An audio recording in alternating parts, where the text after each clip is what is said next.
Kelly, thank you so much for coming on the Easy Pray podcast today. Hi, great. Thank you for having me. I'm excited. I'm looking forward to this. Can you give myself and the audience a little bit of background about who you are and what you do? Yeah, my name is Kelly Hood. I'm with Optic Cyber Solutions. I'm a cybersecurity engineer there, and I work with companies to help protect themselves and on with our team to help protect our company.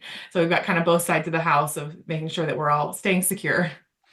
And these days that is a massive undertaking. It's not as simple as it was 20 or 30 years ago. Right, right. No, definitely always something changing, which keeps things interesting. Yes. And so as we start here, I wanted to ask you because you're in the cybersecurity field, and I really want to destigmatize, falling for scams and frauds and clicking on those phishing links and all sorts of all the things that we talk about on the podcast and try to help people not do or to be aware of. I don't want people to be embarrassed and feel ashamed about themselves because if you and I can't get it right 100% of the time, then the listener shouldn't feel embarrassed to ask for help or to, gosh, I fell for this. It's not the end of the world. So, do you have any stories around phishing attempts or cybersecurity incidents that you can share with us? Yeah, definitely. And I think it's such a great point that, they're getting so much better at those phishing attempts and making things look more real. And if we just ignore it, it doesn't help anybody. It just hides the problem until it becomes bigger. Yeah. But no, I mean, yeah, in my own, world, I'm lucky enough to, to know to look closely because not that long ago, I received an email to my inbox, what it looked like came from my mother. Saying, hey, Kelly, look at this new job requisition that's, just down the street from where you work today. It looked legitimate. It was spelled, and used proper grammar. But I thought, why would my mom be sending me a job rec, especially in Maryland where I work today? She wants me to move back to Oklahoma, where I'm from. So I thought this doesn't feel quite right. And then I looked a little bit closer at the email header and saw that her email address wasn't quite right. And I thought, wow, I couldn't believe how that they had her name, her email address was almost exactly what it was. They knew I worked in the cybersecurity field. They had really put together a lot of information to craft an email that looked legitimate. And it would have been only too easy to click on that if I didn't know that she didn't want me to continue working in Maryland. And that's the sort of thing to me that's getting scary about this sort of stuff is that it's getting, it used to be spear phishing was only for the Fortune 500 CEO or the well-known crypto enthusiast, that they were very specific people being targeted for very specific reasons. And Right. now those same techniques are being applied much more broadly than they have in the past. They have. I get a lot more emails these days where you can tell, I mean, AI has a big hand in that, where you can tell they've crawled my LinkedIn page or something and said, hey, I see you've got experience working for, fill in the company here. We love to learn more about this. And at first you read it and you're like, wow, they really did their research. And then you realize, no, that's all public information. It's all The, out there. there was one I used to work and deal with a platform that I don't think it even exists anymore. This was like 30 years ago. And every now and then I will get an email that will talk about that. Oh, we see you have experience with, this old non-existent platform and we're really excited because we have a job opportunity with that. And I'm like, oh no no no no! Yeah. And anyone who's currently using that platform is in trouble, and this is the worst thing in the world they could possibly be doing. I don't want. Right, right. I don't want that job even if they had I it. even if they offered me $1 million, I wouldn't do that job because that would just be let's program in Ada or Pascal or something like that. Right, right. Oh, that's funny. Stuff that no one does anymore. So. I know we're talking about the NIST cybersecurity framework here today. Can you tell the audience what that is and why it is in the news recently? Yeah, so the NIST cybersecurity framework, it's a voluntary framework, a structure for defining what does cybersecurity mean. And recently, well, back in February of 2024, they put out the first major update since it was released back in 2014. So we're now on 2.0. And it was a really big deal because they added a new function. So if anybody is familiar with the cybersecurity framework, they've always had 5 functions that organize what should a cybersecurity program look like, what should it encompass, and that's been identify, protect, detect, respond, and recover, which has been this nice, kind of colloquial way to talk about cybersecurity and make it a little more approachable. But they recently added the govern function, among other things, to really highlight some of the needs of industry. But it's a nice way to have a structure for a cybersecurity program to help define what you have, communicate within your organizations, with your partners, and then also a way to organize requirements that you may have. Many standards and frameworks are mapped into that framework as well. Gotcha. Can we talk through what each of these elements of the framework are? Yeah, definitely. So yeah, the newest one, that govern function, was a big is now the kind of the first function on the list. Being govern is where we start when we want to really think about what do we do as a company, what is our mission, what is our business objectives, so that we know once we put protections in place later that we're doing it in a way that actually makes sense for our business, and we're not plugging in a firewall with any rules or something, that we Yeah. actually are doing something.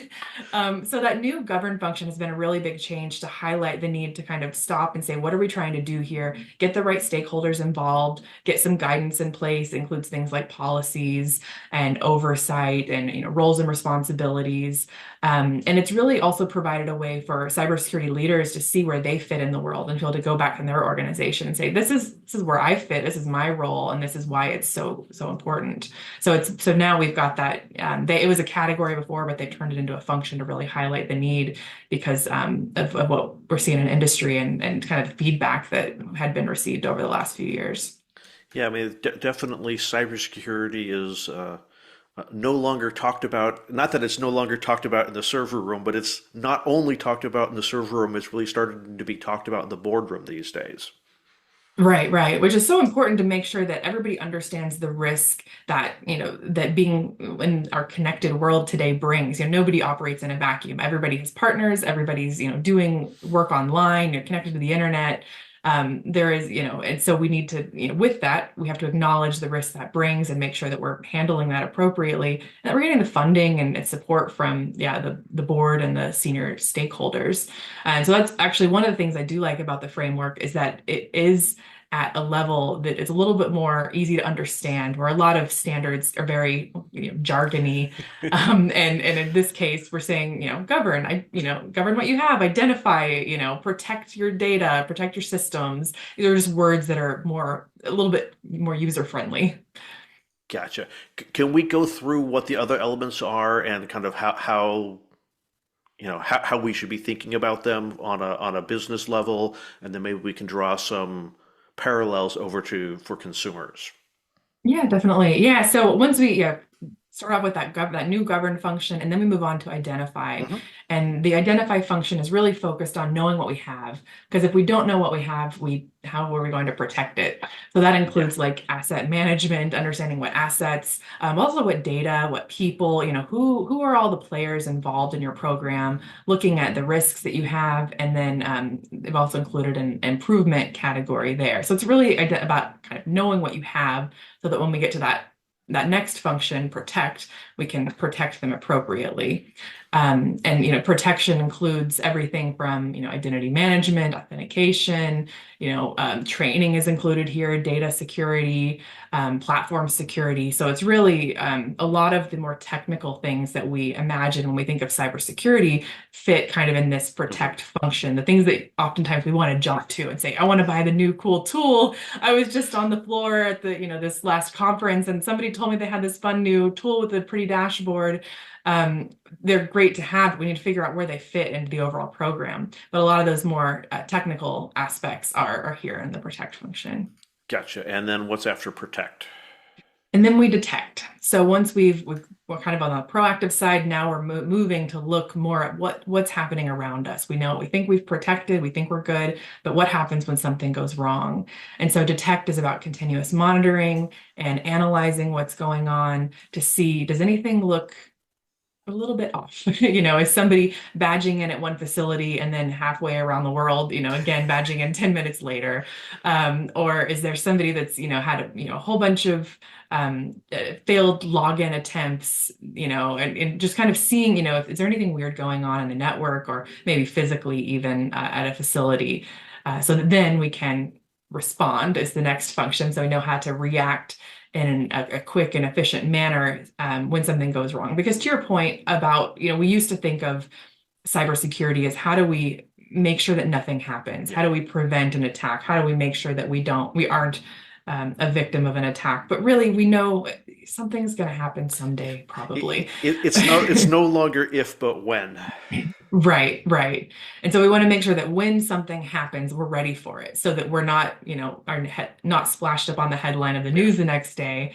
We can say, well, yeah, we saw that. It could have been really bad, but we were able to stop it. We quarantined that system off. We were, where we could have had a major breach, we were able to, to keep that from happening. So we know that things are going to happen. There are bad actors out there, and we want to make sure we can respond quickly to make sure that nothing truly, truly bad happens, which leads to the last function of recover. That once we've responded to the incident, and a lot of times respond and recover are kind of confused to say, why are they broken out differently? But really it's about what kind of, if you think of, and I was thinking of it in the terms of like healthcare with like an ER, incident response is the emergency room. You got to stop the bleeding, you got to figure out what's going on and get things under control, but then you might still need to do some physical therapy afterwards. And that's that recover. How do we get back to normal? We're no longer in crisis mode, but now we aren't back up to where we were a week ago, and so we need to get back to normal, and that's that recover function. And a lot of these things really need to be thought out well before you have an issue, right? Right, right. So much of it in the heat of the moment, it's so hard to know what is the right thing to do. Who do I call? What system do I need to get up first? Is it more important to have the website up so that our customers think everything's fine? Or do we need to be, working on the back end to make sure that, that everybody's, aware of what's going on? So there's all these priorities and things that, everything is important, but what's the most important thing is something you don't want to be figuring out in the heat of the moment. I remember one of the many years ago, a company I was working for. We're in Southern California. We were in Southern California, and there's always the okay. If there's a major earthquake, what's the business continuity if there's a major earthquake? And so it's like, well, if we think the building's going to be shut down, we need to, call the appropriate people and start making sure our employees know not to come into the building. But then there's like, well, okay, so is anyone maintaining people's phone number, employees' phone numbers on paper anywhere? Right. And is that paperwork accessible anywhere other than in the building? Because Right. if you can't get to the building or you can't get in the building and all the computers are in the building, now Exactly. suddenly, oh, wait a second, I can't get a hold of my employees to tell them not to come to the building. So Right, you right. really have to start like there's a lot of complexity on thinking these things through, isn't it?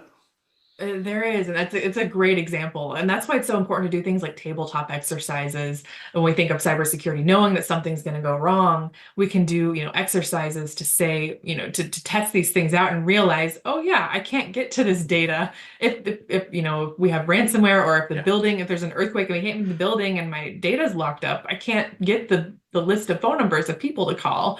Maybe we need to have a printout or have it stored somewhere else offsite. But that's so many things where we've seen that go wrong, and it's hard to know all of all of the potential opportunities. But that's where really thinking it through ahead of time, like you said, can be so important. So we have a clear mind while we're thinking, what would those roadblocks be? What are the dependencies? Because we've seen companies that have something like power, you think, oh, maybe I need to have redundant power if something Yeah. happens. And then we had somebody that turns out they had redundant power, but it was being provided, the backbone was the same company. Yeah. So there was an outage and they had technically two providers, but it was on the same backbone. And so they didn't actually have any redundancy there. They were just paying for the same line twice. And that's also a hard pill to swallow. But Yeah. When you talk about power, it makes me think I live in an area where uh, until you're looking for a data center, you don't know where they are. These days They could be in a high rise, it could be in whatever community. And a number of years ago, I was looking for a data center, and so I started Googling, where are the local data centers, and I found out that there was not too far from me. There's this road where it's just data center after data center after data center after data center in old manufacturing buildings, and I was like, this just doesn't seem to be. This seems to be a weird location for a bunch of data centers. But it was exactly because of what you were just talking about. It was on the border of two different power providers running on different backbones. Okay. Data centers really want to make sure that if their power goes out, not that they just have backup generators, but that they also have a redundant main power supply. So it's near an airport, and airports like to have dual power. And so it was, oh, that's why they're all down this one street, because this one street is where you've got the power running for two different power companies that bring power from two different grids or whatever. I don't. So Right, but it's you can tell that's where they've thought it out ahead of time and before they built. That's a great example, yeah. and the funny thing is, like, I don't think it was. I don't think there was ever a plan to put, hey, let's put a whole bunch of data centers here. But like the data centers were, once they found out that, hey, I could buy a building with with two power providers, it now becomes valuable real estate for them. Hmm. So going back through some of these, what are some of the challenges with each of these elements of the framework? Because I can think of, like, identifying assets. Is if you've been in business for a long time, you may not know. Bob knows what all the things that are in the server room, but he doesn't know that there's something in the closet that runs the alarm system for the building. How like, what are the sort of things that people forget in terms of, like, identifying cybersecurity assets or people or data? What are some of the things that just fall off the radar? Yeah. Well, one of the first things is oftentimes when you read something like asset management, you think of systems and hardware, and you're not thinking of data and people, or maybe virtual environments that you now Hmm. have. So much is in the cloud these days, or we're working on virtual machines, or all of this where people are gotten better at realizing I need to count my servers or my physical equipment. How many workstations do we have? Which I mean does come with its own challenges sometimes, but really looking at the broadened scope of also what kind of data do I have? That's a beast in Yeah. itself. And if we think of people as assets, which feels kind of weird, but if we think of the resources that we need to understand who we have and what access they have, and as we're protecting our systems, it's all it makes the puzzle much more complicated. But recognizing that and having a way to catalog it, is you just kind of have to start somewhere. It's one of those things we have to realize we're not going to get it all done today, probably, Yeah. unless we're a really small company. But being able to talk to everybody and say, okay, Bob, what systems do you think we have? Let's reconcile that with the other group and see what systems they have and they manage. We've seen, yeah, especially this could be challenging with, I do a lot of work with universities and research environment Yeah. where they have grants, and which means they have funding, which means they can buy their own equipment and they don't have to tell you about it. Which can be very nice to have that funding come in, but it makes it a lot harder on the IT teams or the security teams to say, oh, they have devices. We need to make sure that it's being protected, and make sure they've got the right, that they're protecting their data, that they're not sharing it in a way that is insecure. And so it's really important in those cases to make sure you have friends, we'll say, across the organization that you can go to and start creating that centralized list, or at least know where, to figure out where everything is to make sure we're not missing anything. Yeah. You don't want to plug that $1 million R&D hardware into the public internet on a college campus. Right, right. Where every hacker student is like, oh, what's this? What can I make it do? Exactly. And it's fun to test it out and see how far you can get until until it goes wrong. Or and research is all about sharing information and seeing what we can do. And so oftentimes this is done in a trying to be open and working with colleagues and maybe across universities, but then you realize, especially if it's any kind of healthcare data or Yeah. PII, that can become a problem really fast because you're sharing, personal information across, to another university for, for or research purposes, and it's a hairy problem. Yeah. Like even as we talk about it, my mind is like, oh, what about this? What about this? What about this? So that's got to be people's experience when they're trying to start up a program of like, oh my gosh, every time I sit down, I find five new things that I've got to add to this list of things to watch out for. Right, right. So that's why one of the things I feel like is so important is to, the saying, kind of jokingly, don't let perfect be the enemy of good. Like Yeah. we need to start somewhere. We need to start writing things down. We need to start understanding what systems we have, what data we have, where are those connections. And that's one of the things I do like about the framework because it provides that structure and it doesn't necessarily tell you exactly how you need to do something or what you need to do, but it provides you outcomes to say you need to understand how your data is cataloged. If that means that it's cataloged in a spreadsheet or in a CMDB, or it lets you figure out what that means for you, but it provides you that structure so that you can start capturing it. So a lot of times we'll work with companies or even ourselves is how we got started initially, just start writing things down and like this is what we're doing today. And then we can go Yeah. back and say, well, that is not sufficient. We need to make that better, but you can at least see what you're doing and build over time rather than getting stuck somewhere and being too focused on, asset management and never thinking about, well, we need to detect if we actually see somebody walking through the door that, carrying out servers. Yeah. Yeah. Eh, eh, eh, Yeah, that's yeah. I, the stories pop into my head about um, with protecting physical assets. With again, the same company that had been working for a number of years ago, the landlord had sent an email to all the tenants saying, "Hey, there were two sort of things that were happening. There were someone coming in claiming to be, hey, the landlord wants us to do a fire inspection." And yeah, oh, an inspector, okay, just let them wander around the office doing their things. And it was just Right. all billing. This one was ultimately a billing scam. Oh But no. so what happened is that you'd signed the paperwork saying that they had, oh yeah, I'm just signing saying they had done their inspection, but you're Mhm. really signing a paperwork saying, yes, I agree to be billed for this inspection that you never Oh asked for wow. to begin with. Crazy stuff. And then the other one was people just walking into the office and behaving like they belong there. So Hmm. it's the sort of thing that if you're in a size of company where you don't know every employee, if someone is, walking authoritatively down a hallway, you just ignore them because they're just part of the background. If they're looking around and kind of nervous, got the nervous twitch going, then you might let security know. But so people were walking through offices, and when people weren't watching, they would just grab a purse and walk out a different door, or grab something No. off of somebody, grab a laptop off a desk. And so it's like, oh gosh, like all these things that you have to think about that are just even Right. beyond what's connected to the network, but what about physical assets? How do I keep people from walking into my building? What do I do if someone does walk into the building? Right. Yeah. So many penetration testers that I know have these stories about like as long as you walk in with confidence, you can get wherever you need to go, which is it's scary because you want to believe the best in people. Yeah. And I hate to say that we shouldn't, but sometimes we need to have a critical eye, if you see that unfamiliar face. But especially like you said, in a larger company where you don't know everybody, it makes it really challenging.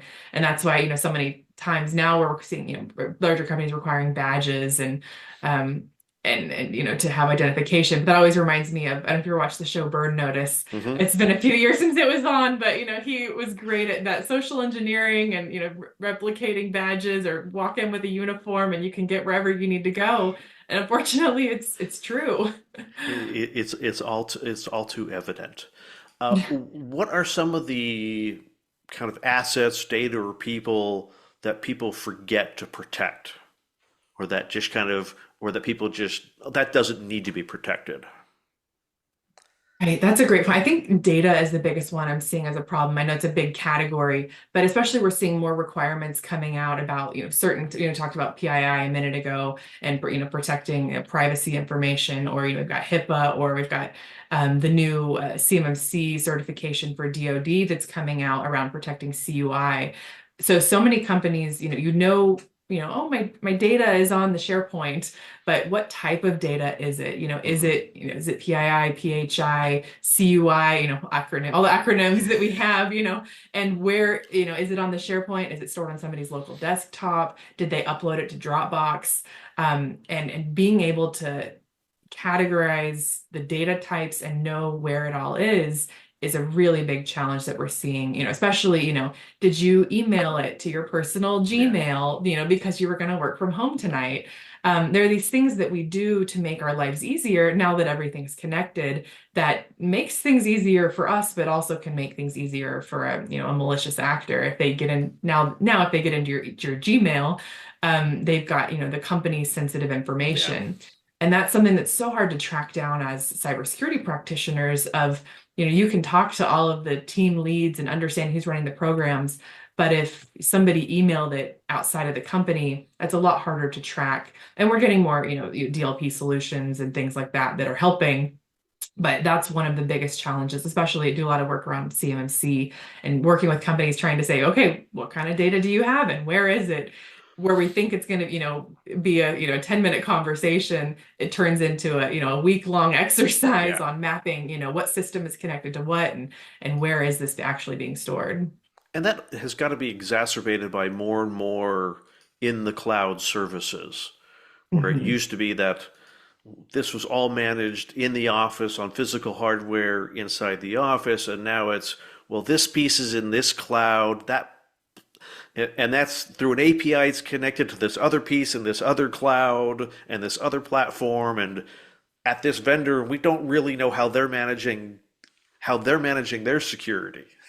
Right, right. And it's being backed up on this other server and this other region because we're seeing also, yeah, more requirements on limiting where the information can be stored and making sure that it's, especially for US based companies, Yeah. being stored in the US and not overseas. And that definitely takes some tracking down to figure out, who's hosting their information where when we're using these third parties. So I'd say as far as, assets, data is one of the really biggest challenges I'm seeing right now. Is there a portion of monitoring that people monitoring it probably is that kind of the hardest category for people? It it can be. It's funny. Sometimes knowing what you have is seems harder to so that you because everything is built on that. But monitoring, yeah, is probably next to know what kind of traffic do we expect to see. If this happens, what's normal activity, what's abnormal, and then what do we need, what's really abnormal that we need to drop everything. When do we call the CEO in the middle of the Yeah. night? And when do we, handle it in the morning and figure out what went wrong?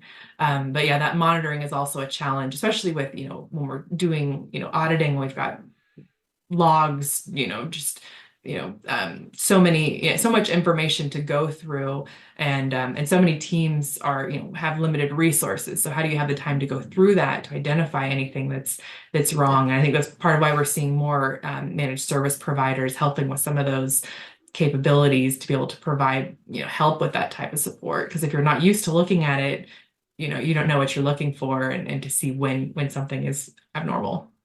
Yeah, because I think of just your kind of your generic entry badge type of sort of thing that, okay, well, I've got my entry badge. I'm keeping people from coming and going that aren't supposed to be there. But like you said, if the person is using the badge halfway around the world at a different facility, okay, well, now these two systems need to be connected, Right. It's a very and, mature, and you need to be sophisticated looking for thing to this sort of do. thing. Right, right. And being able to, yeah, like you said, to bring all that information together is a difficult thing to be able to do, and it takes a lot of resources to get there. And so there, that's a kind of sophisticated Yeah. capability. But even like you said, be tracking the badges so that if we realize something is wrong, be able to go back and say, well, who was in the office at that time can be a good step in that direction to be able to at least be able to track it down.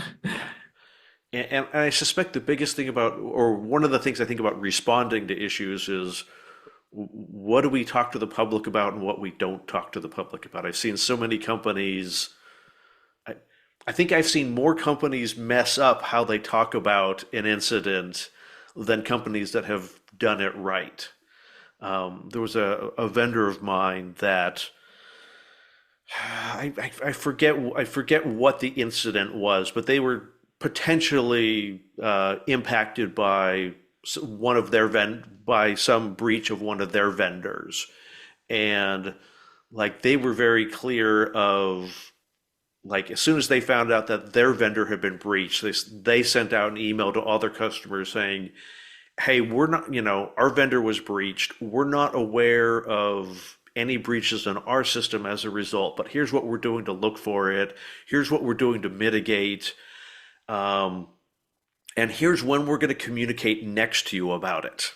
That we're going to, they provided a pathway of here's what we're going to be doing going forward in our communication with you, as opposed to a lot of these big companies that are like, yes, an issue happened. Okay. Right, right. What do I do with that What information? do I do with that? Was my data breached? Was it just someone walked in your front door? Like what does it mean? And then they just stay silent for, 9 months until they have to publicly disclose. Right, right. No, I think you're right. That communications piece is so often overlooked in, yeah, in the incident response, area, because whenever we need to know, we need to react, we need to stop the bleeding, like we said, but we also need to tell somebody, hey, I'm bleeding, if we need help potentially, Yeah. or if you're going to be having to deliver differently to your customers.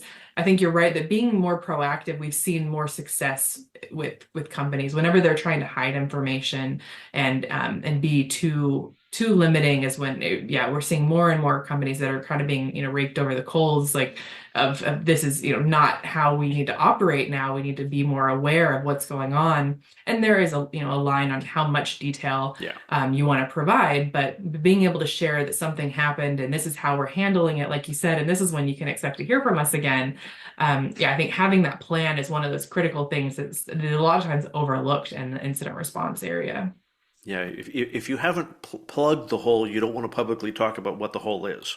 Right, right. Right. It's finding that balance, but that's where you can have those conversations ahead of time. You get legal involved, get your senior leaders involved and say, what are these thresholds? When do we need to talk to our customers? When do we need to tell the public? What level of criticality, how many records breached or how long of an outage. And you can set these thresholds so that in the moment you're not making these decisions and saying, well, I really don't want to tell anybody about it. You can say, well, this was the plan. This is what we're going to do. And we've already consulted legal about it and they're going to back us up on this. Or, but having that plan so that you're not making the decision on the fly can often lead to better decisions. Yeah, yeah, I've definitely heard that with, if you're going to need to hire a PR company to address an incident, you better have hired the PR company or at least interviewed PR companies well before an incident happens, as opposed to I'm the CEO and I'm calling up all my buddies' CEOs. Hey, I know you had a major incident last year. Who was your PR company? Right, right. What's the law firm that you use to address this issue? You want to know those things before the incident happens, not trying to figure it out after an incident. Right. Yeah, you've got better things to be doing with your time at that point. Are there things on the recovery side that people forget often? Yeah, I think one of the big thing that jumps out is sometimes recovery doesn't mean 100%. Hmm. Is, we think of getting back to normal, getting back up and running, but sometimes we it can be okay to operate, get back up and running to where we're operating at maybe 75%, and being able to prioritize those systems that matter most. We joke, we had a client I worked with once that they said, don't worry about the back end server and being able to process transactions. Make sure the website is up so that people think we can process transactions and they'll think it's something wrong with their internet or, we can get to that, we can solve the problem, but that way we won't have everybody calling the helpline that'll slow us down even more. And so, it's having those priorities on what to get up first and knowing that, maybe we can get up to 75% in the first week, and then over the next year, maybe if in a really bad case, it might take us to get back to 100%. But having those thresholds and that priorities that, it doesn't necessarily mean we can get back to 100 tomorrow, but Yeah. what do we need to do to just continue to operate, and then we can, work back up to where we were. Yeah, I think, like you said, it's prior. Maybe that wasn't a great prioritization on that particular example, but Right. really trying to figure out, what do we need to do to get our business functional again? Yeah, after an Mhm. incident, and it's interesting because you do hear lots of stories of when someone like an Amazon has a major system outage, that it's not simply, well, just reboot that one server and everything will be fine, because once that goes down, it causes these other things to go down, and things have to be brought back to life in an orderly fashion. And although the outage may happen instantaneously, it may take hours or days to get to very slowly bring things back online in an orderly fashion where it doesn't result in everything going offline again in 2 minutes. Right, right. And on the governing, with the governing one being new, are there things that people are? I guess the governing one element being brought in is because things weren't being uh, handled appropriately.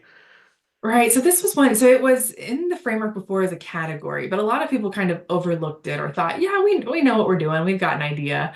And so, but then we're seeing, that there's a lot of feedback that was being sent back to NIST saying, I think we need to build this out a little bit more. And what does that really mean?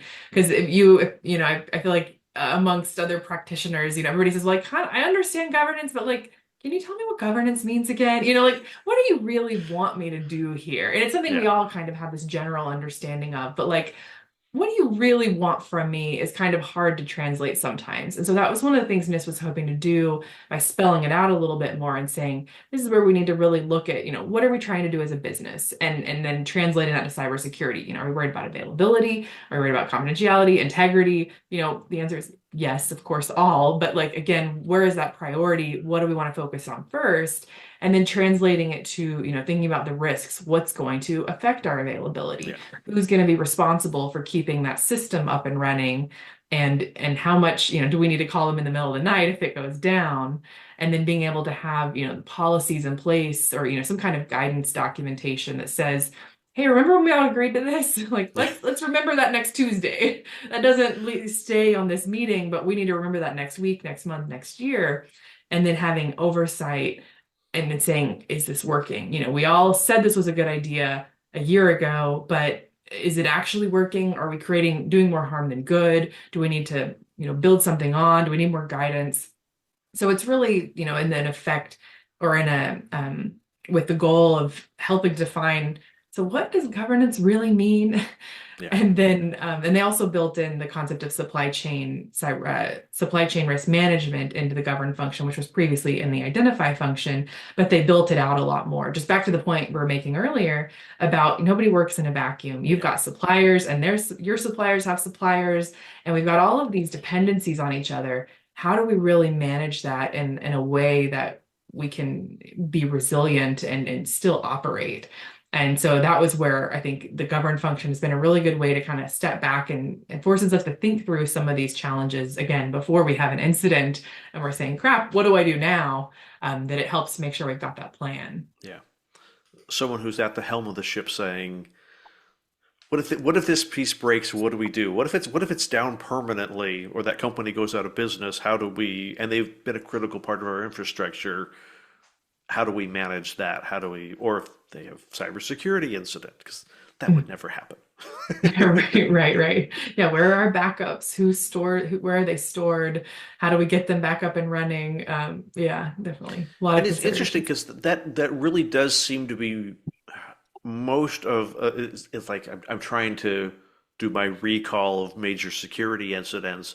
A lot of them have been not that the main entity was breached, but a partner of theirs had an issue, and either access was gained through that partner, or the data was obtained through that partner, or that partner's failure caused something to cascade.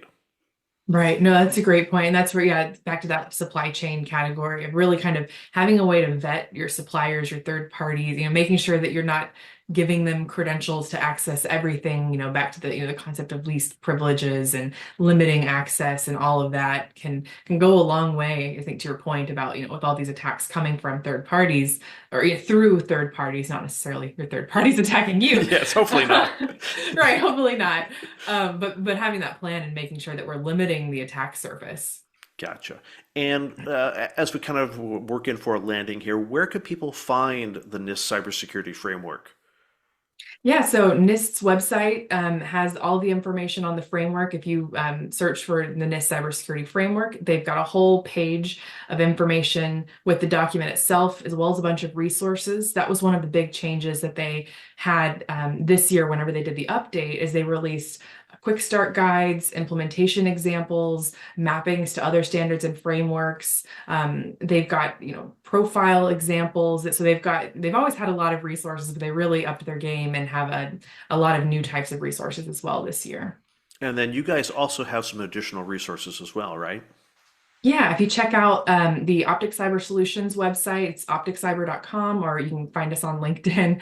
We've got resources for getting started with the framework. We have a YouTube channel, it's Optic Cyber, where we've got little short videos on an overview of the framework if you want to get more details on what is it, how to use it. And we have a tool that we put out that's freely available called our Mapped Tool Maturity and Progress Tracker, where you can start capturing what you're doing today, measure your maturity levels and your progress towards your goals. And it's a great way to just help get started. As we're saying, it's better to, we don't want perfect to be the enemy of good. Just start writing something down, and then you can help to get a plan as you go. And where can they find that tool on your website? Yeah, so it'd be on our resources page. Yeah, that'll be linked right there under the cybersecurity framework section. Awesome. And we will also make sure to link to it in the show notes. That way people can find it directly. If people want to reach out to you and they kind of, I need some help, I don't know what to do, can they reach out to you? Of course, yeah. Please feel free to reach out to me on LinkedIn. Yeah, my name is Kelly Hood. You can find me there. I'm often posting about the cybersecurity framework and related topics. So yeah, please feel free to connect with me, or you can find Optic Cyber Solutions as well. Awesome. Kelly, thank you so much for coming on the podcast today. Great, thank you so much.